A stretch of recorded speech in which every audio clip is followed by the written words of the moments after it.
दुरारी, सुमिर शिवा शिव पाई पसाऊं, बरनऊं रामचरित चित चाऊं। पानी ग्रहण जब कीन महेशा, हर्षे तब सकल सुरेशा। हरिया रामचरित सब आए, प्रेम पूरक लोचन जल छाए। कवन सो काज कठिन जग माही, जो नहीं होई तात तुम पाही। राम काज लगी तब अवतारा, सुनतहि भयउ पर्वतारा। हे महादेव, इस जगत बाबा जीवन बाबा न कोई कार्य करना है, न ही कोई कार्य संभव है। यह सारे कार्य संभव रहते हैं अगर आपकी कृपा हो जाए। श्री रामचरितमानस के प्रसंगों में बहुत सारे प्रसंग ऐसे हैं जो लगभग हर व्यक्ति को पता है। राम जी की कथा में जैसे हनुमान जी का होके लंका में जाना, लंका को जलाना, समुद्र पे पुल बनाना, या फिर प्रभु का वनवास, रावण का वध, ऐसे बहुत सारी घटनाएं हैं जिनके बारे में कम बेसी सबको पता है। इसी घटना में एक घटना है, अंगद जी महाराज का अपना पैर जमीन पर रखना और संपूर्ण राक्षसी सेना मिलकर के भी जब अंगद जी के पैर को उठाती है तो उठा नहीं पाती। यह घटना, यह कथा, यह बहुत प्रसिद्ध कथा। राम कथा के अनेक प्रसंगों में, जैसे राम कथा ही अपने आप में प्रसिद्ध है, लेकिन उस राम कथा में भी कुछ प्रसंग बहुत लोग चाव से सुनते हैं और जानते हैं। उसी प्रसंग में अंगद जी का नाम सदैव के लिए अमर हो गया। कहो, जब तर्क वितर्क होते होते होते होते रावण बहुत क्रोधित हो। जब हम तर्क में किसी को नहीं जीत पाते हैं तो क्रोध उत्पन्न होने लगता है, ज्ञानी से ज्ञानी व्यक्ति भी।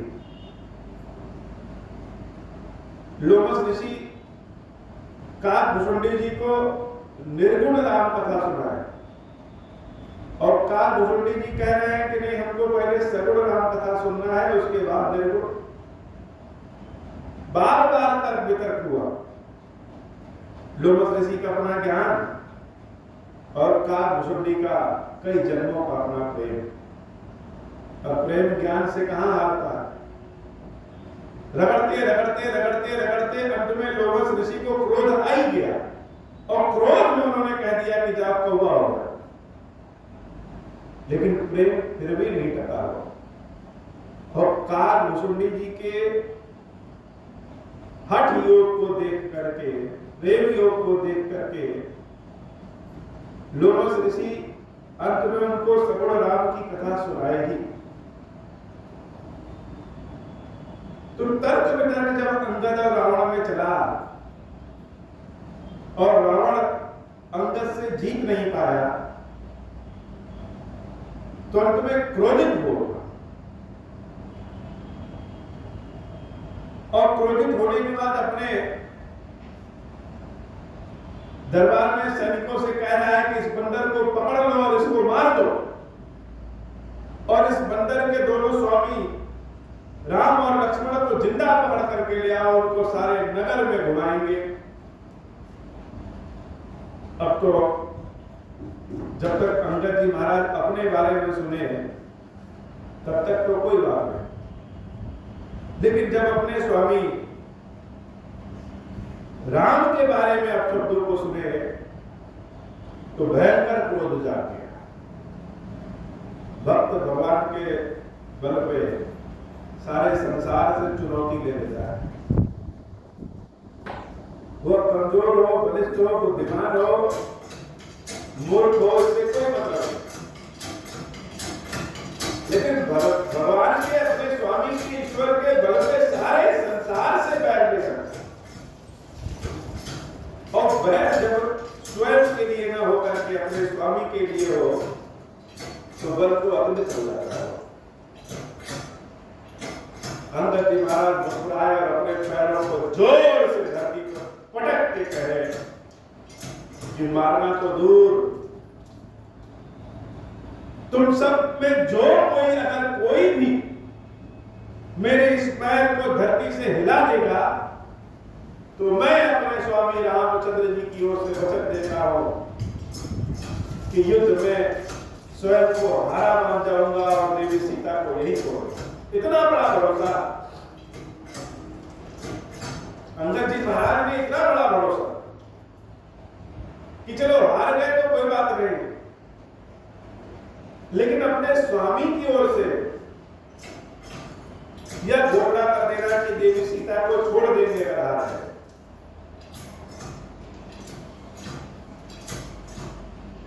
जाओ मम चरण सकसि सकटारी, विरहि राम सीता मैं हारी, सुनहु सुभट सब कहत सीता, पद कहि झर पछार कीसा। मेरे पैरों को पकड़ करके बस पीछे कर दो, मैं युद्ध हारा मान जाऊंगा और मेरे स्वामी भी मेरी ओर से हारा मान। अब तो अंगद जी के यह कहते ही सारे राक्षस से लालच के वस्तु हुए। अरे कितनी आसान प्रतिज्ञा, बंदर के पैर को तो नचा नचा के फेंक देंगे और यह कह रहा है कि सीता को भी हार जाएंगे, हमारे स्वामी भी हारा मान लेंगे। सब हर्षित हो गए, सारे राक्षस लोग हर्षित हो गए। लालचियों को कोई थोड़ा सा लालच दो और उनको लग जाए कि सब मिलने वाला है तो बड़े मन के लड्डू फूटने लगते। मेघनाद आदि सारे राक्षस एकदम हर्षित हो गए और कहे कि इसके पैर क्या, इसी को उठा करके बाहर फेंक दिया। इंद्रजीत आदित्य बलवाना, हर्ष उठे जहतह घंटा। भक्त और भगवान का यही मजबूत रिश्ता है कि भक्त अगर एक बार उठ जाए और प्रतिज्ञा कर ले, बुद्धिमान लोग किसी काम को करने के लिए बार बार सोचते हैं, विचारते हैं, तब उस काम को करते हैं। लेकिन भगवान का भक्त, भगवान का प्रेमी अगर भगवान से संबंधित कोई काम है और वह ठान लिया तो फिर उसके लिए विचार करने की आवश्यकता नहीं। सारा संसार एक तरफ हो जाएगा, लेकिन उसका सोचा विचारा कार्य होना ही होना। तो अंगद जी महाराज के मुख से सुने सारे राक्षस प्रसन्नचित्त हो गए और उठ गए। झप नहीं करे बल बिपुल उपाई, पद न टरई बैठे सिर पर। सब गए चरण को पकड़ रहे हैं और अंगद जी के पैरों को जोर जोर से हिला रहे हैं, लेकिन पैर जैसे शंकर जी का धनुष सारे राक्षस मिलकर के जितना उठाने की कोशिश करे उतना भारी होता जाए, वैसे अंगद जी का पैर जैसे शेषनाग हो गया। उठे तो सब बड़े तेजी से, लेकिन पैर को टस से बस भी नहीं कर पाए और जब नहीं कर पाए तो लज्जित होकर के अपनी अपनी सीट पे आके कुर्सी पे बैठ झपटा ही कर बिल्कुल बाबा कहते हैं कि लालचियों को कुछ मिल जाए आसान सा तो उस पर झपट्टा मार। अब तो लगा कि अंगद जी के पैर को नचा के फेंक देंगे, सब झपट्टा मारे, लेकिन झपट्टा ऐसा मारे एक क्षण में उनका सारा का सारा घमंड अंगद के पैर के तले टूट के गिर गया। सब हिला रहे हैं, पैर को उठाने की कोशिश कर रहे हैं। भगवान की लीला देखिए कि बड़े बड़े बलवान राक्षस भी कहां है, एक बंदर के चरणों को पकड़ा है। पैर टस से मस नहीं, झप नहीं करे बल बिपुल उपाई, पद न टरे बैठे सिर नाई, पुनि उठ झपटहि सुर आरती, टराई न कीस चरण घेरी भाती।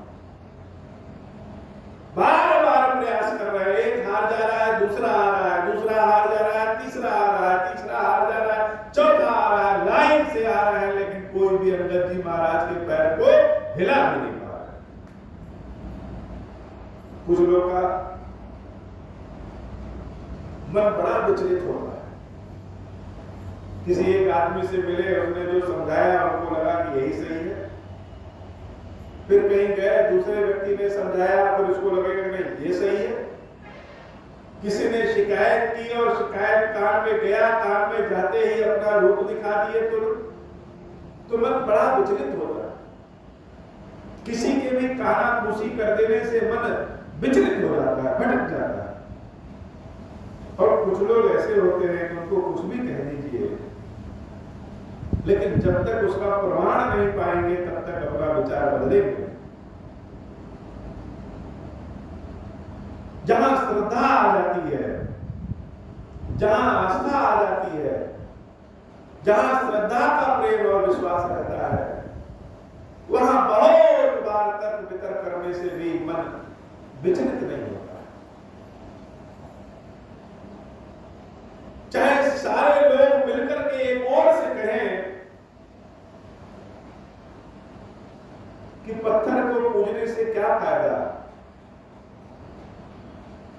लेकिन यह बात किसी को समझ में नहीं आई। यह तो भाव का, यह तो अनुभव का है। जिससे मन लग गया, जिससे हृदय लग गया, वह चाहे पत्थर हो और चाहे मनुष्य हो, चाहे देवता हो, मन तो उसी से लग जाता है। तो भक्तों का मन विचलित नहीं होता। कोई कितना भी कहे विचलित नहीं होता। बाबा कहते हैं देवी पुरुष पुजोगी जिब उर्गारी, मोह विटप नहीं सकहि कुबारी। अंगद जी का पैर उसी तरह से नहीं उखड़ रहा है जैसे जो बहुत लालची व्यक्ति होते हैं, संसार में रमे हुए व्यक्ति होते हैं, विषयी व्यक्ति होते हैं, उनके मन से मोह जाता नहीं। कितनों कथा सुन ले, प्रसंग सुन ले, समझ ले, बड़े बड़े ऋषि महर्षि भी ज्ञान दे दें कि मोह छोड़ो, मोह छोड़ो, लेकिन यह जीव है कि संसार में जो कुछ दिखता है अपना धन बल उसी से एकदम से जुड़ा रहता है। तो उदाहरण भी बड़ा अच्छा दिया है। क्यों? क्योंकि कलयुग में उल्टा उदाहरण ही चलता है। सतयुग त्रेता द्वापर में सीधा उदाहरण चलता है। यहां प्रेम की पराकाष्ठा का अगर उदाहरण देना हो तो सबसे अच्छा उदाहरण यही है कि जैसे लालची व्यक्ति को धन बहुत प्रिय होता है,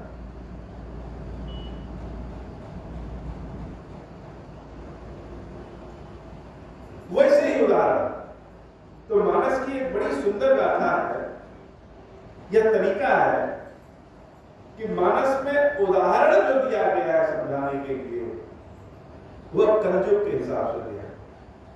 बाबा कहते हैं देवी लालची व्यक्ति जैसे मोह को छोड़ नहीं पाता, वैसे ही अंगद के चरण को कोई पैर को हिला नहीं पाता। कोटिन मेघनाद सम सुमट उठे हर्षा, एक नहीं तो कई राक्षस मिलकर के मेघनाथ के बल के समान जो दूसरे राक्षस थे वह सब मिलकर के अंगद जी के पैर को उठाना चाहते हैं। झपट ही टरे न कपि चरण पुण्य बैठे सिर, कस के मार रहे हैं, झपट रहे हैं, हिला रहे हैं, डुला रहे हैं, लेकिन अंत में थक हार के बैठ जा रहे हैं। अंगद के चरण हिल नहीं रहे।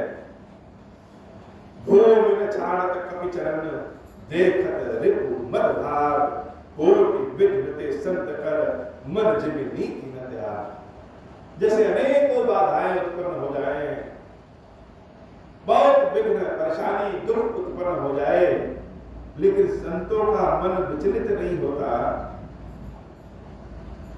भक्तों का मन अपने भगवान से हटता नहीं है। वैसे ही अंगद जी महाराज के चरण को जैसे धरती ने पकड़ लिया, टस से बस नहीं हो रहा।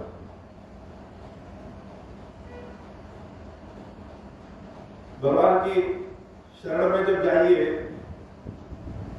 वैसे दुनिया में घूमते टहलते रहिए, भगवान का नाम लीजिए, भगवान को मंगलवार सोमवार को भोग आरती करिए तो बाबा बड़े प्रसन्न होते हैं और सबकी उनकी कामनाएं पूर्ण होने लगती हैं। और अगर कहीं मन भगवान में रम जाए, यह बड़ी आश्चर्य की बात है। लोग कहते हैं कि भगवान के पास, भगवान के जो भक्त होते हैं उनको उतना ही कष्ट होता है।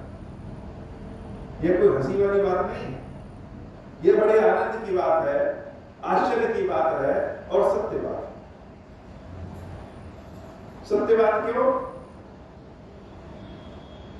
कि जब भगवान के पास कोई किसी वस्तु के लिए जाता है, किसी कामना को लेकर के जाता है, भौतिक कामना को लेकर के जाता है, तो ईश्वर उसको अति शीघ्र पूर्ण कर देते हैं, क्योंकि वो वस्तु आ गया और किनारे हो गया। लेकिन अगर किसी के मन में कामना कामना कामना करते करते भगवान की ही कामना हो जाए, ये तो बड़ा भारी बात हो गई। जैसे शंकर जी की लोग तपस्या करके विभिन्न तरह के वरदान प्राप्त किए बड़े आसानी से, लेकिन पार्वती मैया जब शंकर जी की तपस्या करने गई तो बहुत भीषण तपस्या करनी। क्यों? क्योंकि और सबकी कामनाएं तो कुछ वस्तुओं की थी, शक्तियों की थी, सिद्धियों की थी, लेकिन देवी पार्वती की कामना ही महादेव थे। तो अगर किसी वस्तु की कामना लेकर के प्रभु के पास गए हैं, तो प्राय ऐसा देखा गया है कि भगवान प्रसन्न होकर के उसकी कामना को पूर्ण करते हैं और वह व्यक्ति आसानी से, आराम से जीवन व्यतीत करता है। लेकिन भगवान की कामना अगर हो जाए, भगवान से ही प्रेम हो जाए, हो जाता है। वाल्मीकि इतने बड़े लुटेरे थे, उल्टा राम जी का नाम लेते लेते लेते लेते राम से ही प्रेम हो गया। तो जब तक लूटते थे तब तक लोग बड़ी उनकी इज्जत करते थे, लेकिन जब राम राम कहने लगे तो लोग मार गए।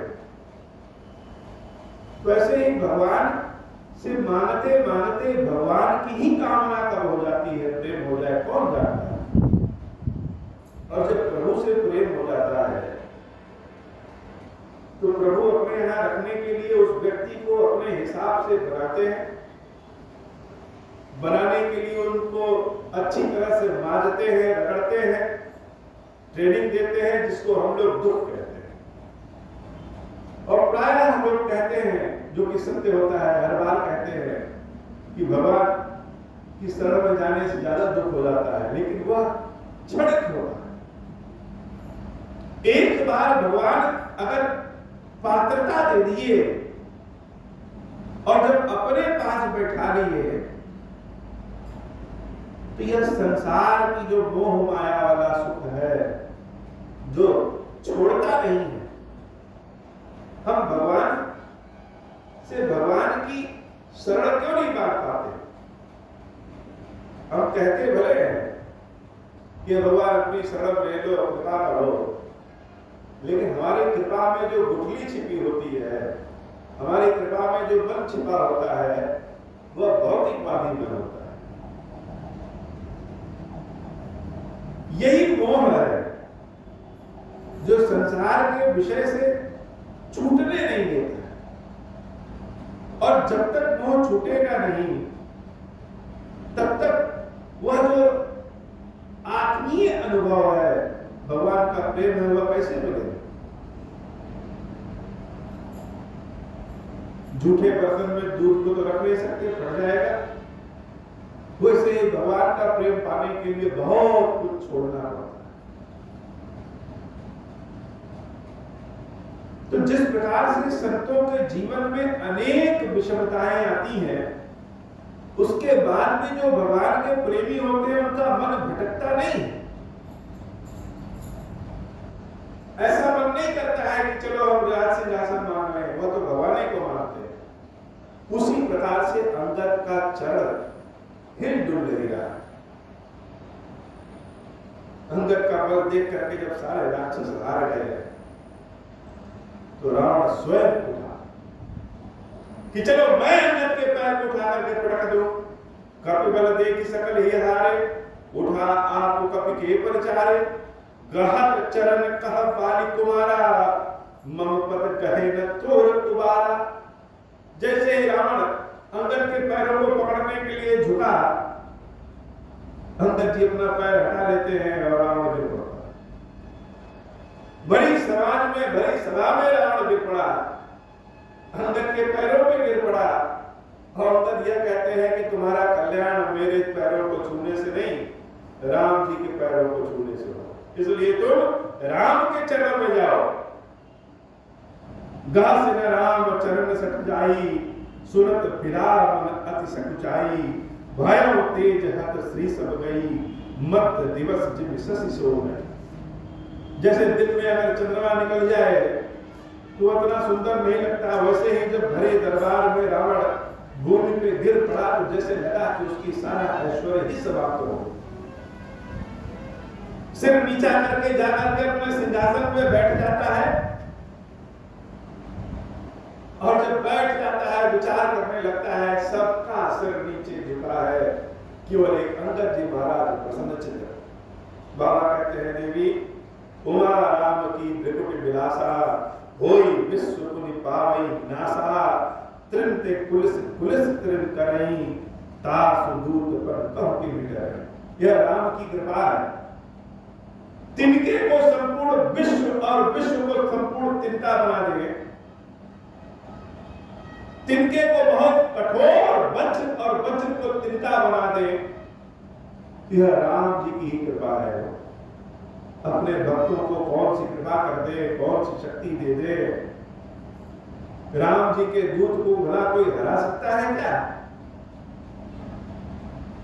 अनेक तरह से रावण को अंगद जी ने फिर समझाया, नीति की बात की, शास्त्र की बात की, कल्याण की बात की कि देवी सीता को तुम राम के चरण में समर्पित कर दो, स्वयं भी समर्पित हो जाओ, तुम्हारा कल्याण हो जाएगा रावण। लेकिन रावण को समझ में नहीं आया, सिर नीचा है, अहंकार बिखर गया है, सारी दरबारी सब परेशान है, लेकिन उसके बाद भी रावण को समझ में नहीं आ रहा है। अंत में अंगद जी महाराज कहते हैं, हे रावण मैं ज्यादा क्या बड़ाई करूं, लेकिन तुम्हारे मृत्यु और राम के हाथ से रणभूमि में होने वाली, इसीलिए तुम मान गए। रिपुबल धरषि हर्ष कपि, बाल तनय बल कुंज, पुलक शरीर नयन जल, गहे राम पद गंज। और जैसे राम का नारा लगा के अंगद जी महाराज हर्षित होकर के प्रभु श्री राम के पास चले। संध्या हो गई और रावण अपना सिर नीचे किया हुआ दुखी होकर के अपने राजमहल जाता है। देवी मंदोदरी से मिलता है, सांझ जानी दस कंदर, भवन गयो बिलखाई, मंदोदरी राम ने बहुत कहा समझा। एक बार फिर से मंदोदरी अम्बा बहुत समझा रहे, जितने लोग हैं सब लोग रावण को समझा ही रहे हैं, लेकिन रावण को कहां समझ में आ रहा है। कंत समुझ मन तद हुकुमित ही, सोह न समर तुम्हें रघुपति। रामानुज रघु दे रेख खचाई, सोई नहीं ना गयो अस बनुसाई। हे रावण आप बड़े पराक्रमी बनते हैं, लेकिन आप सोचिए कि जिसके छोटे भाई ने एक बाण से लक्ष्मण रेखा खींच दी और आप पार नहीं कर पाए, और आप कहते हैं कि मुझसे युद्ध में जीत लेंगे। पिय तुम कहि जितब संग्रामा, जाके दूत के यह कामा। कौटुक सिंधु नादि तव लंका, आयो कप के हर असंका। जिसका एक दूत पूरा समुद्र लांघ करके यहाँ आ गया और आपके दरबार में कोई उसको हरा नहीं पाया, आपके पुत्र को मार दिया, लंका जला दिया, और आप कह रहे हैं क्या उसके स्वामी को जीत लेंगे। रखवाले हति विपिन उजारा, देखत तो ही अच्युत ही मारा। जारी सकल पुर कीन्हे से झारा, कहाँ रहा बल गर्भ तुम्हारा। अब पति मृषा गाल जनि मारहु, मोर कहा अच्युत हृदय विचारहु। पति रघुपति नृपति जनि मानहु, अग जगन्नाथ अतुल बल जानहु। बाण प्रताप जान मारीचा, तासु कहा नहीं मानहि नीचा। जनक सभा अगणित भूपाला, रहे तुम्हु बल अतुलित बल अतुल विशाला भंज धनुष जानकी बियाही तब संग्राम जित होके न ताही सुरपति सुत जानई बल थोरा राथा जियत आंख गही घोरा सूप न खा कह गति तुम देखी तदपि हृदय नहीं लाज विशेषी मंगल भवन अमंगल हारी उमा सहित जय जगत पुरारी। अनेक विधियों से मंदोदरी अम्बा ने रावण को समझाया। आज एक परंपरा चल गई है कि बहुत सारे लोग रावण में अनेक गुण देखते हैं। राम जी की बुराई करेंगे और रावण में बहुत गुण देखेंगे। एक गुण देखेंगे कि रावण अपनी बहन की रक्षा करने के लिए राम जी से बैर लेंगे,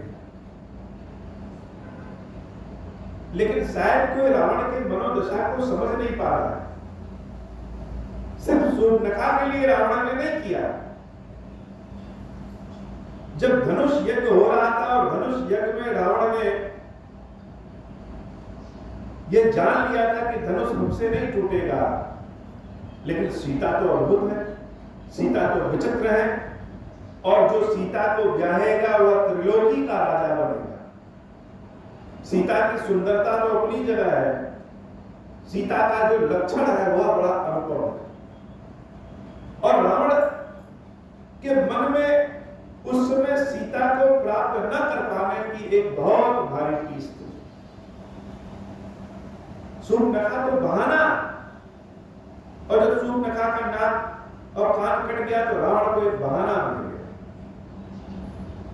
जैसे जमीन में खरपतवार के बीज छिपे रहते हैं और वह अपने आप जम जाते हैं, वैसे हृदय में दूषित भावनाएं छिपी रहती।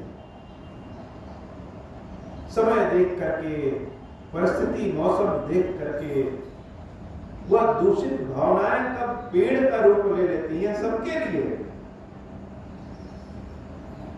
तो रावण ने सोचा कि जंगल में राम जानकी अकेले हैं और जो काम हम उस समय नहीं कर पाए और कर सकते हैं।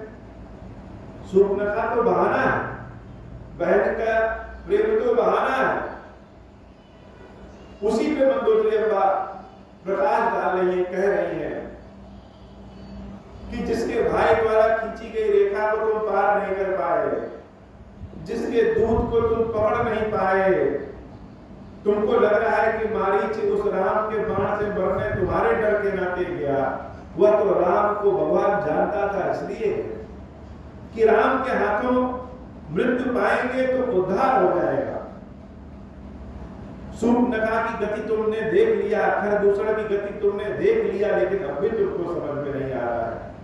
बध विराट खरदूष नहीं, लीला हत्यो कबंध, बाल एक सर मारे तेहि जानो दस गंध। अरे जिसने खेल खेल में समुद्र को बांध दिया है और इस पार आ गया है, तुमको लग रहा है कि वह साधारण मनुष्य है। जिसके दूत ने भरी सभा में आकर के तुम्हारे सर को, तुम्हारे मस्तक को जमीन पर पटक दिया, तुमको लग रहा है कि वह साधारण मनुष्य है। यह जो काल है वह लाठी लेके किसी को नहीं मारता,